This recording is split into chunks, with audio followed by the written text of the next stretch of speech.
So ரிஷப ராசி இவங்களோட வேலை தொழில் சார்ந்த விஷயம் எப்படி இருக்கும்னா, அட் அ டைமில் 2-3 வேலையை பண்ணுற மாதிரி இருக்கும். இப்போ வேலையில் இருக்காங்கன்னா அவங்களுக்கான ஒரு பார்ட் டைம் பிஸ்னஸ் மாதிரி ஏதாவது ஸ்டார்ட் பண்ணுவாங்க. பிஸ்னஸில் இருக்காங்கன்னா அடிஷ்னலாக வேற ஒரு பிஸ்னஸில் இன்வெஸ்ட் பண்ணுவாங்க. அப்போது 2 விஷயங்களை நம்ம வந்து ப்ராசஸ் பண்ணணும். அந்த ஒரு மைண்ட் செட் வந்து போகும் அவங்களுக்கு. அது ப்ராசஸ் பண்ணாலும் அது கரெக்டாக இருக்கும். ஏன்னா அவங்களால அது வந்து ஜகிள் பண்ண முடியும், ஹேண்டில் பண்ண முடியும். ஸோ அப்போ மல்டி டாஸ்கிங் பண்ணக்கூடிய ஒரு பயிற்சியாக தான் இந்த குரு பயிற்சி அவங்களுக்கு வந்து இருக்கும் அப்படின்றது சொல்லலாம்.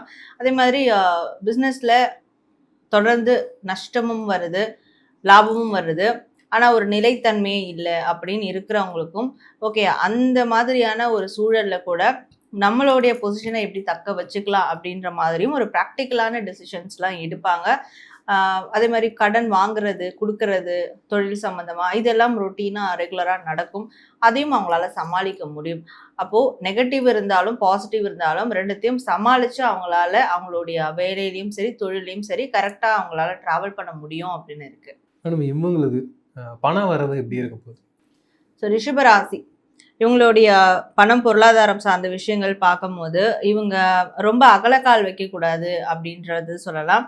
அண்ட் இவங்களுடைய பொருளாதாரம் சார்ந்த விஷயங்களை வேற யாரையும் இன்வால்வ் பண்ணக்கூடாது.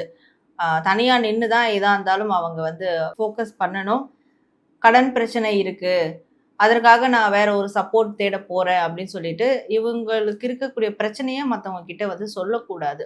அதேமாரி இவங்களோட பிரச்சனைகளும் மற்றவங்கள இன்வால்வ் பண்ணக்கூடாது. நீங்கள் வந்து இதை வந்து சரி பண்ணி வைங்க அப்படின்றதெல்லாம் இதெல்லாம் அவங்க செய்யும் போது அது தீராது, இன்னும் பெருசாக தான் ஆகும்.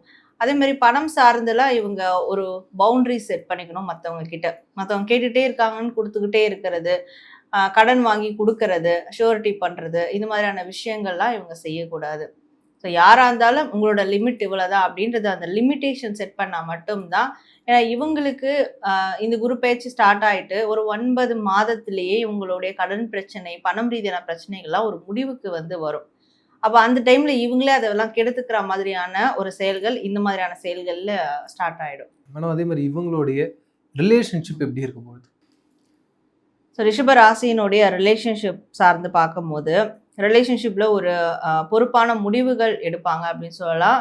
நிறைய பேருக்கு கமிட் ஆவாங்க, கமிட்டட் ரிலேஷன்ஷிப்குள்ளே போவாங்க. அதாவது அது எப்படின்னா என்கேஜ்மெண்ட், மேரேஜ் இப்படியான கமிட்டட் ரிலேஷன்ஷிப்குள்ளே வந்து போவாங்க, கமிட் ஆவாங்க ரிலேஷன்ஷிப்பில். சிங்கிளாக இருக்கிறாங்கன்னா அவங்களுக்கு மேரேஜ்க்கான ப்ராசஸ்லாம் வந்து ஸ்டார்ட் ஆகும். வீட்டில் வந்து பெரியவங்க அக்செப்ட் பண்ணிப்பாங்க. ஸோ இப்படியான மேஜரான சில ஆக்ஷன்ஸ்லாம் எடுப்பாங்க.